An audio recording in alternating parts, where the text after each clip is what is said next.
Alright guys, so this next movement series is all about exercises to warm up for running. The first thing we're going to start with is a little bit of hip mobility.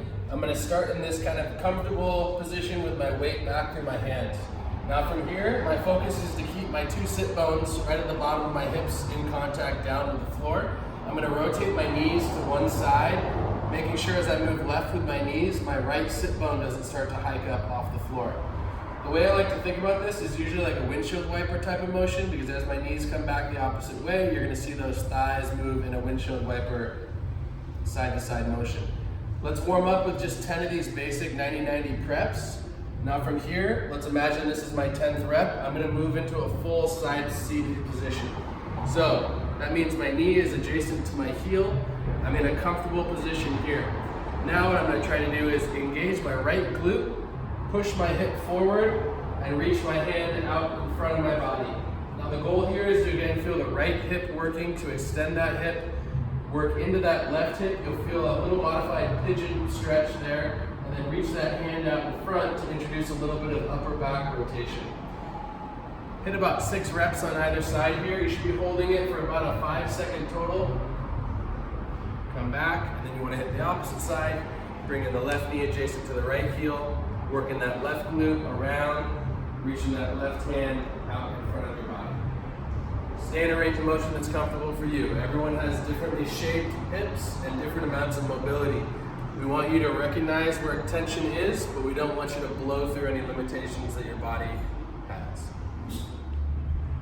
All right guys, so the next exercise we're going to work on is to develop some strength and activation of what we call your posterior chain. So you think about your glutes, your hamstrings, down through your calves, and all the way down through the muscles through the back of your foot. We're going to work on just getting those muscles working all simultaneously. So I'm going to start in this hinge, kind of posterior lunge position.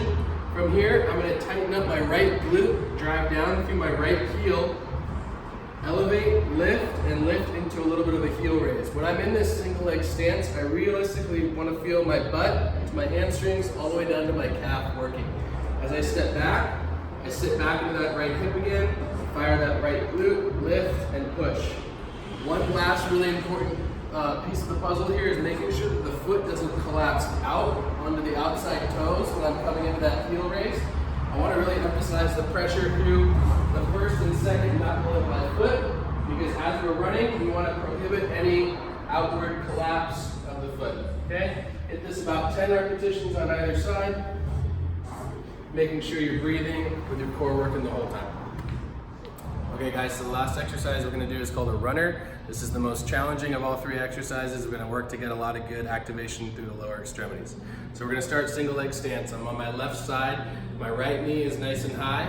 I'm trying to focus on keeping my left glute engaged, my core engaged, and my torso nice and vertical. From here I'm going to sink back into this left heel, try to tighten my left glute, push and lift back to standing. If you notice, my eyes are down, focusing on one spot on the floor. That's generally going to help with balance as you start this pattern. As you get a little more comfortable with it, you can try to bring your eyes up and see if you can maintain your balance through the whole movement. Okay? Try not to turn this into a single leg squat. So we want to maintain good knee position. Don't allow that knee to crash forward and put all the work into the quads. We want to emphasize getting our hips back and getting that engagement of the glutes and hamstrings as we push back up. To add a little challenge to this, you can add a small hop, emphasizing landing into your hips. So we drop down, hop, sit back into the hips. Try not to lose your balance, like me. Hop, sit back. Try that for about 10 repetitions on either side. If you have the hops, maybe add in 5 or 6 at the end of your set.